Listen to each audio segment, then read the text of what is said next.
Nabi Musa, ya udah biar saya yang ngasih minum ternaknya. Nah, Nabi Musa nolong. Habis Nabi Musa nolong ngasih minum ternaknya, Nabi Musa kasih ternaknya, Nabi Musa langsung pergi. Jadi Nabi Musa nggak berlama-lama, siapa nama dek, di mana tinggal, nggak ada. Habis nolong selesai. Nah, itu yang laki-laki cool. Itu yang membuat anak Nabi Shu'aib jatuh cinta kepada Nabi Musa. Nah, gitu juga nih pengalaman perempuan yang kecewa udah umur 28 nih. Dia ketemu cowok di kantornya yang selalu mengucapkan assalamualaikum ukhti tanpa ada pembicaraan yang lain.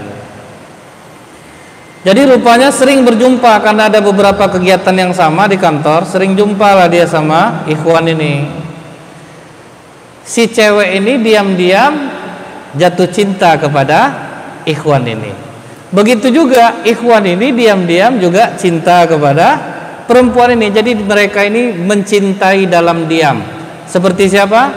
Fatimah mencintai Ali, Ali mencintai Fatimah. Mereka saling mencintai tapi diam. Bisa nggak ngamalkan ini? Sulit ya. Kita kalau ada rasa tuh pengen ngungkapin. Kau laki-laki ungkapkanlah, kan sering gitu ya. Dipanas-panasin, nanti diambil orang nanti. Padahal mana jodoh ini nggak akan tertukar. Sama seperti rezeki, rezeki tidak akan tertukar. Ini jual mie, jual mie, jual mie, jual mie, ada aja pembelinya. Di Ramayana banyak nggak yang jual pakaian? Banyak yang jual pakaian, tapi yang rezeki tidak akan tertukar. Jadi jangan risau lah kalau masalah jodoh, masalah rezeki, jangan risau. Yang penting amalan tadi itu yang diamalkan. Nah, kemudian akhirnya si ikhwan ini ngomong ke perempuan ini. Dia cuma ngomong apa? Biarkan Allah yang menyatukan kita. Itu yang membuat perempuan ini kaget gitu. Jadi kan ketika kita saling mencinta itu ada getaran yang beda, nah, betul ya. Karena kalau kita suka sama orang yang kita senang, itu biasanya pikiran kita nggak jorok, itu satu. Hati itu nyambung.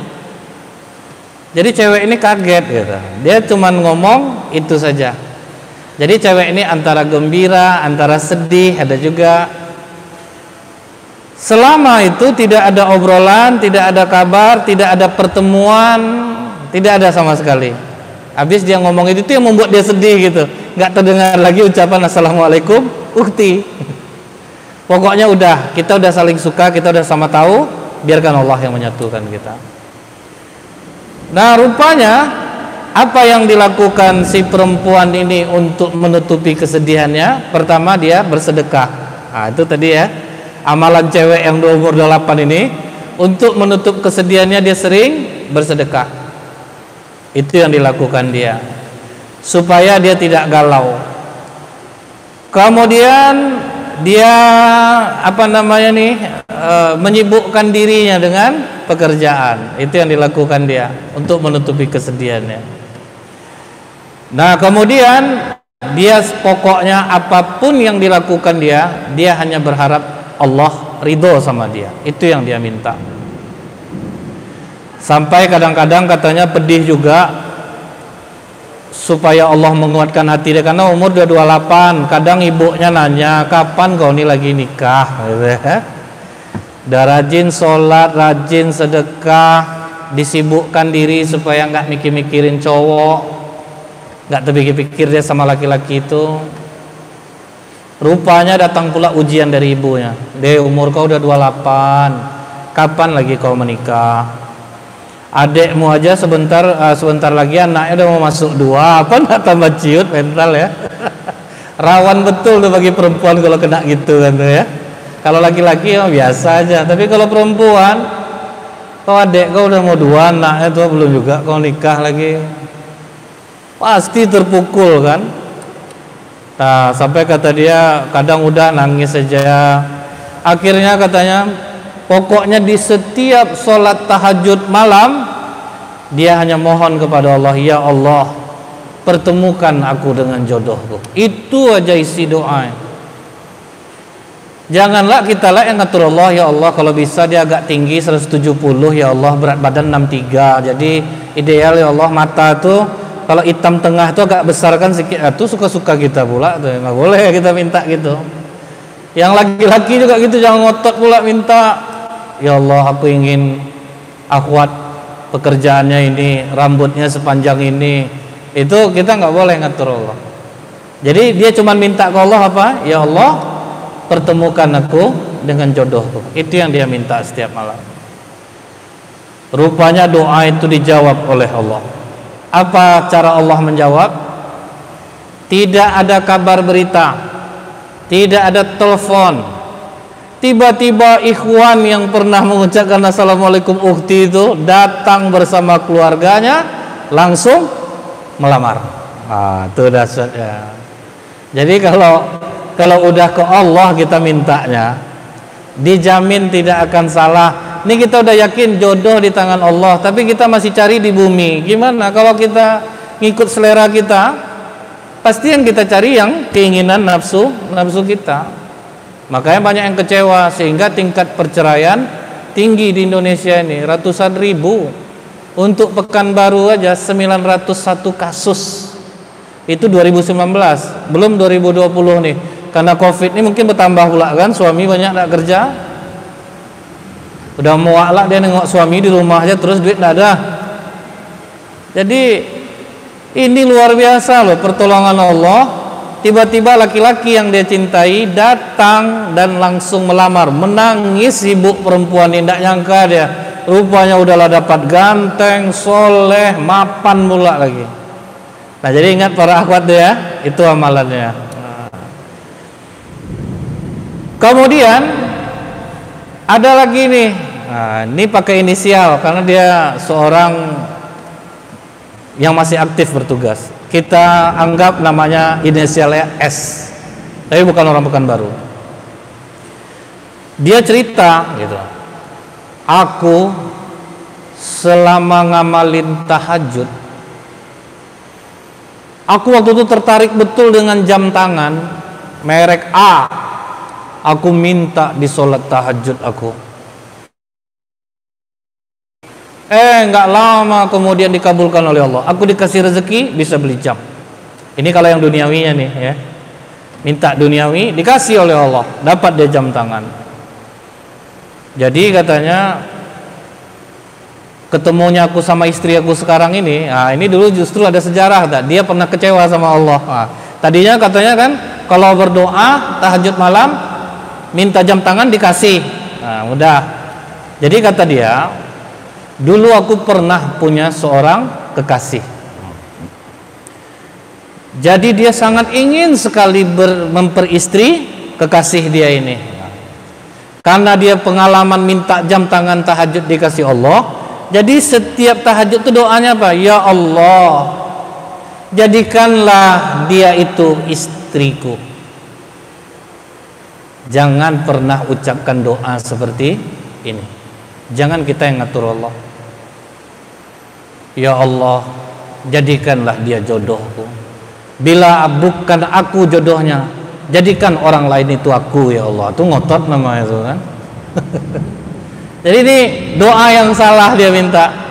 Dia tahajud malam dulu minta jam tangan dikasih, kemudian dia doa jodoh seperti itu. Ya Allah, jadikanlah perempuan ini istriku. Sering katanya doa itu kan harus sering diulang-ulang. Dia ulang-ulang dalam sholat tahajudnya. Kita anggap perempuan ini namanya Mawar, bukan nama yang sebenarnya. Ini kan sering ya kalau di koran-koran sebut saja namanya Mawar. Jadi dia selalu minta jadikanlah Mawar ini istri hamba ya Allah. Aku begitu mencintainya. Seperti sabda Rasulullah ya Allah, tidak ada pernikahan tanpa cinta.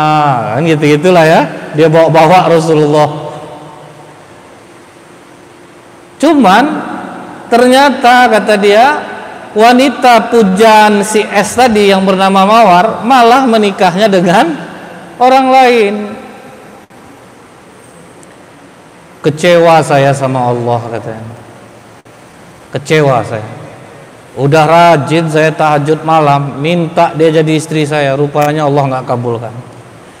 Padahal aku udah yakin betul tuh, Allah tidak akan menolak doa seseorang hamba. Apalagi sepertiga malam ini aku ditolak oleh Allah. Kesal aku. Sehingga akhirnya aku berhenti memohon doa kepada Allah. Aku nggak mau tahajud malam lagi. Dia kecewa. Sampai dia terakhir berdoa, ya Rob, kenapa aku memohon agar Mawar menjadi istriku, tidak kau kabulkan? Aku sangat kecewa denganmu ya Allah. Doaku tidak kau perkenankan. Kecewa dia. Lama dia berhenti sholat tahajud. Setahun berlalu, akhirnya si S ini berkenalan dengan seorang perempuan. Sebut saja namanya Melati. Kan itu ya. Sebut saja namanya Melati. Tapi luar biasanya apa? Si Melati ini tingginya 170 cm. Tinggi nggak kalau perempuan 1 meter 70 cm? Kulit putih, anggun mempesona, pengakuan si S ini. Coba dulu aku jadi menikah sama Mawar, menyesal aku tidak ketemu ini. Wah, minta ampun dia kepada Allah. Ya Allah, ampuni aku.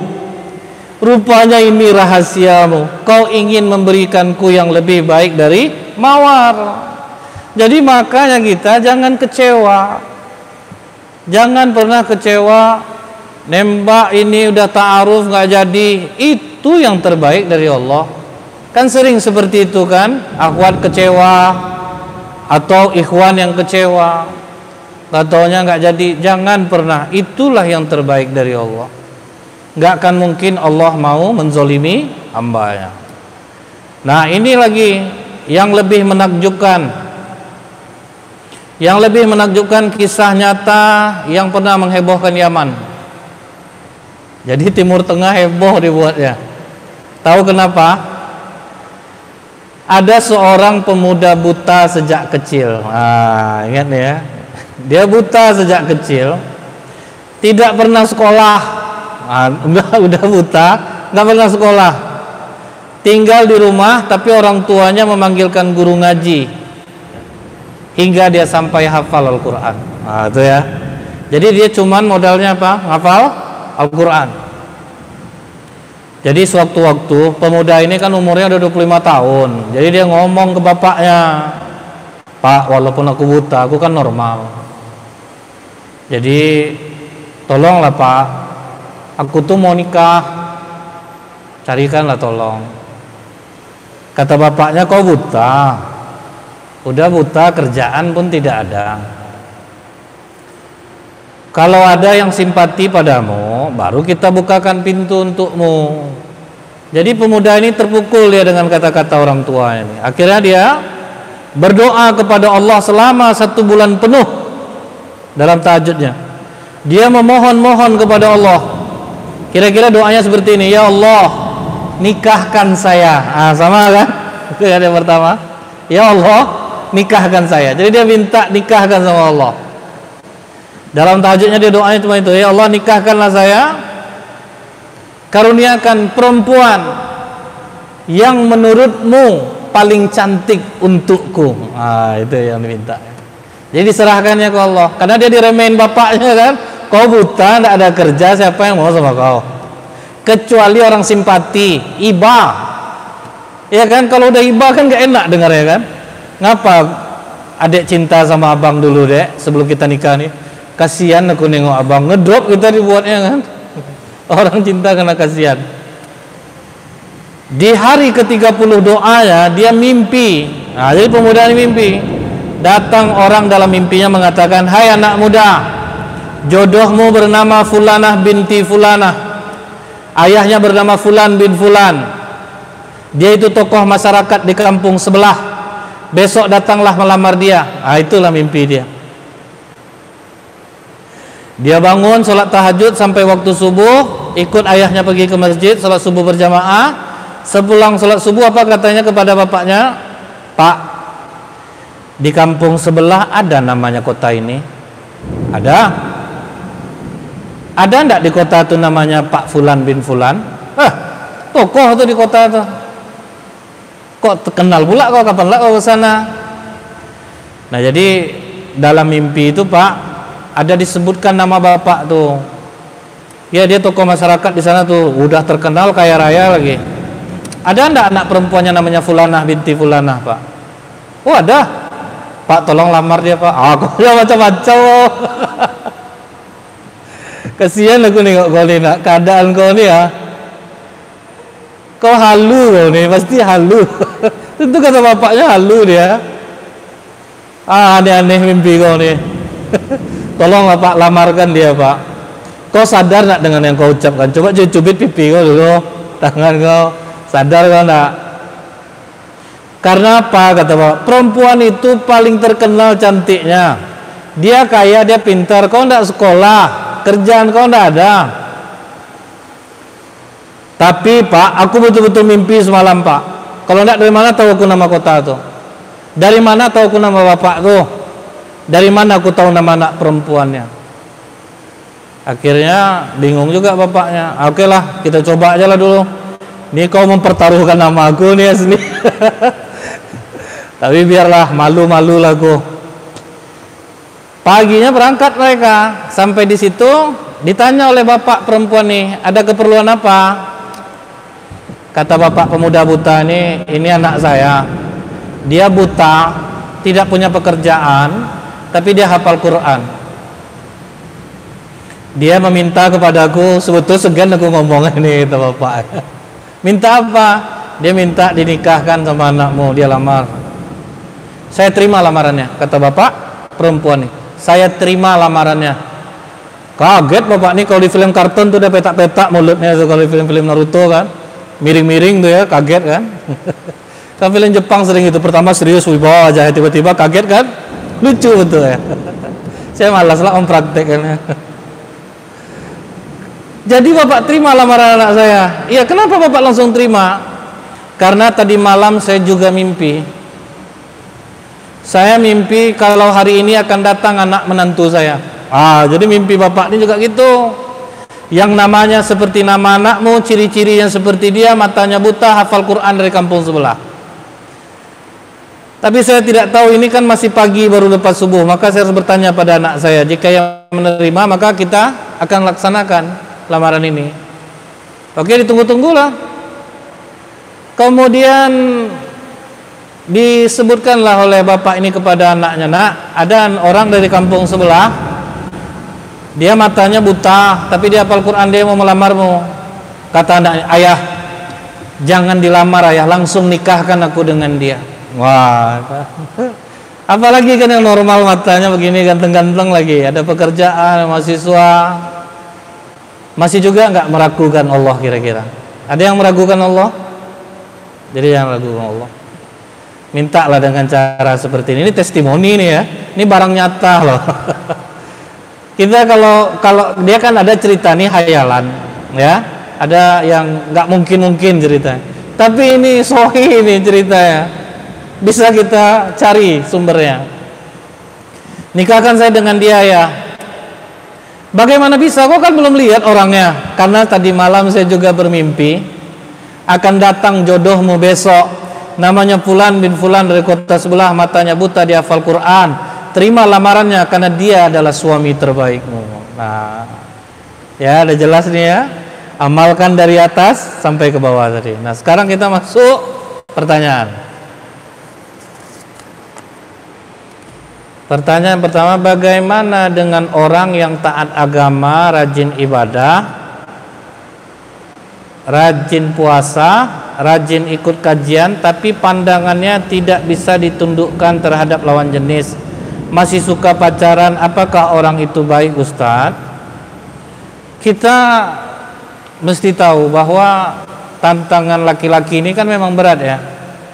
Jadi dia udah rajin sholat, rajin puasa sunnah, tapi matanya masih sulit untuk dijaga. Maka kita coba tadi apa, amalan yang sudah kita sampaikan tadi, konsisten untuk sholat malam, insya Allah pandangan bisa kita jaga. Kita yang mohon sama Allah. Kemudian kita juga mikir gini, kalau aku nggak bisa jaga pandangan, aku rugi sendiri nggak? Kan rugi sendiri kita kan, mikir sendiri, panik sendiri, kan justru menganiaya diri kita jadinya kan. Aturan tenang-tenang, hati kita jadi tidak tenang jadinya. Jadi memang godaan terberat bagi laki-laki itu adalah menjaga matanya dari memandang perempuan. Ya, makanya kata Allah, kalau ingin merasa manis lezatnya iman, kata Rasulullah, maka jagalah pandangan mata. Bukan pula kita tuh harus menunduk betul, tidak. Cuman jangan diperturutkan pandangan itu. Contohnya, waktu Rasulullah bersama Ibnu Abbas jalan, jadi Ibnu Abbas memandang lama perempuan. Itu sahabat Rasulullah. Rasulullah pegang dagunya, dipindahkan oleh Rasulullah. Jangan lama-lama. Artinya bukan pula tidak boleh memandang, tapi jangan memandang hal yang haram dari tubuh perempuan itu. Cuman payahlah cuman kalau sekarang ini kan udah banyak nih perempuan rata-rata sudah menutup aurat, tidak lagi membalut aurat. Apalagi tren fashion Indonesia saat ini, alhamdulillahnya Pak, ini masih, kenapa saya katakan alhamdulillah masih mending, karena sudah tidak nyaman lagi memakai pakaian ketat. Justru yang model sekarang pakaian longgar, itu sudah agak membantu kita itu. Jadi yang penting hati-hati aja. Ada seorang syekh di Jeddah ditanya oleh seorang ustadz, syekh, di Indonesia ini kami kan berpakaian agak bebas. Lebih banyak orang membalut aurat daripada menutup aurat. Bagaimana cara kami menjaga pandangan mata kami? Dipeluk syekh itu, ustadznya dibisikkannya ke telinganya, masalah kita sama. Tuh bayangin tuh. Memang susah menjaga mata itu. Jadi pokoknya kita itu, kata Imam Al-Ghazali rahimahullah, berjalan seperti orang berjalan di pematang sawah, tergelincir naik lagi, tergelincir naik lagi. Tapi jangan sampai tinggalkan sholatnya, jangan sampai tinggalkan puasanya, karena kita itu pasti bertahap-tahap, nanti sampai kita ke titik kita bisa. Sedangkan para ustadz, para mubalik aja masih sulit menjaganya, masih itu juga jadi masalahnya gitu ya. Jadi kita pokoknya bertahap aja, jangan dipaksain dirinya, jangan dipaksain. Tapi kita akui, kalau Allah kita belum mampu, tolong berikan aku kekuatan ya Allah. Kalau belum kuat, janganlah berhenti doanya, terus minta kekuatan kepada Allah. Allahu a'lam bishawab. Kemudian, Assalamualaikum Ustaz, ana dijadikan sama orang tua, tapi menikahnya setengah tahun lagi setelah wisuda. Gimana tanggapan Ustaz? Dijodohkan sama orang tua, tapi menikahnya setengah tahun lagi, ya nggak masalah. Berarti udah jelas jodohnya, insya Allah udah ada. Kemudian tinggal kita memintanya ke Allah, apakah dia memang jodoh terbaik buat kita. Kita serahkan kepada Allah. Kadang orang gini, kalau dia udah jodoh kita tuh boleh kita ketemu, boleh kita pergi makan-makan, kan sering gitu ya, dianggap gitu. Jangan. Pokoknya minta aja dia ke Allah.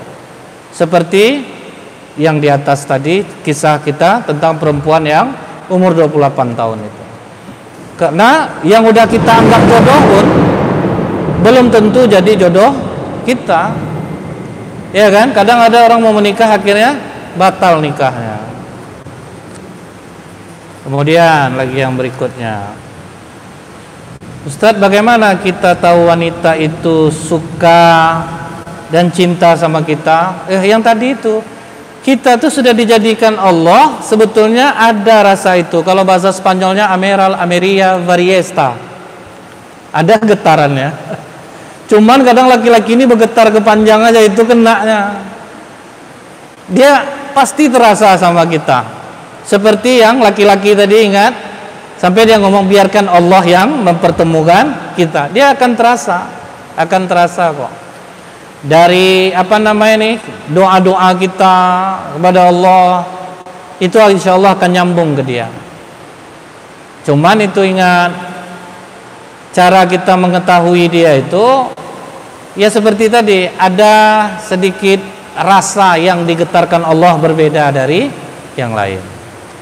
Itu hanya salah satunya. Tapi kalau menurut Ustadz, caranya mengetahui itu ya udah minta ke Allah saja. Tapi jangan ngotot minta orangnya, itu yang tidak boleh.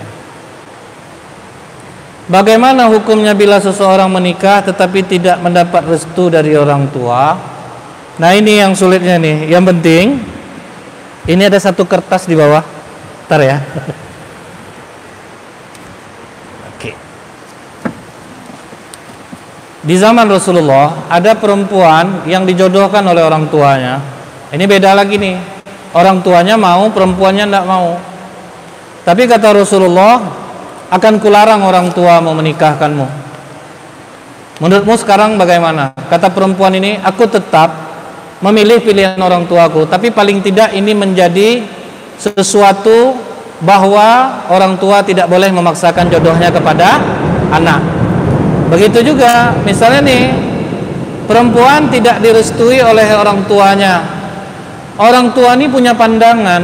Jadi jangan, orang banyak sekarang ini mengatakan, saya pada orang tua saya udah ngomong dulu, tapi saya keras juga dengan keinginan saya. Nah, itu makanya ingat, kalau orang tua kita tuh benar, pandangannya benar, dan tidak memandang soal duniawi, maka dengarkanlah orang tua.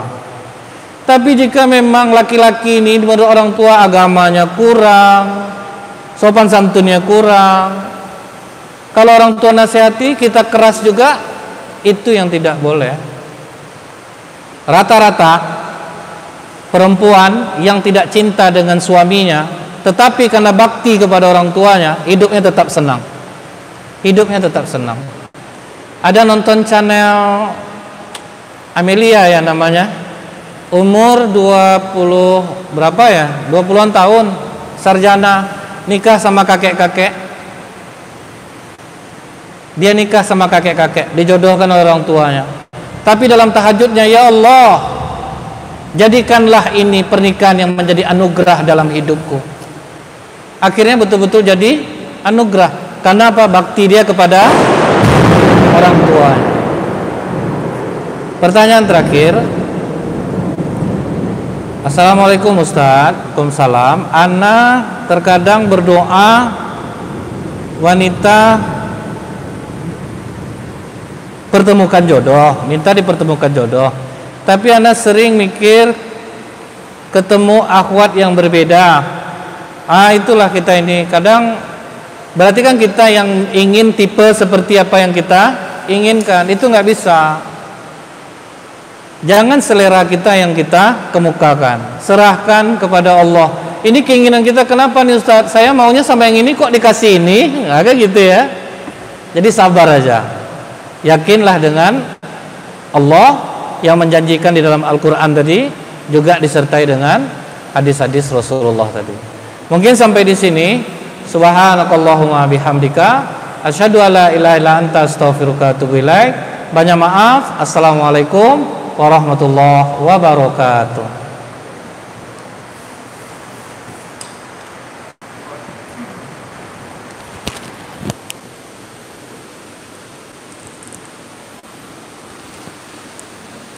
Terima kasih.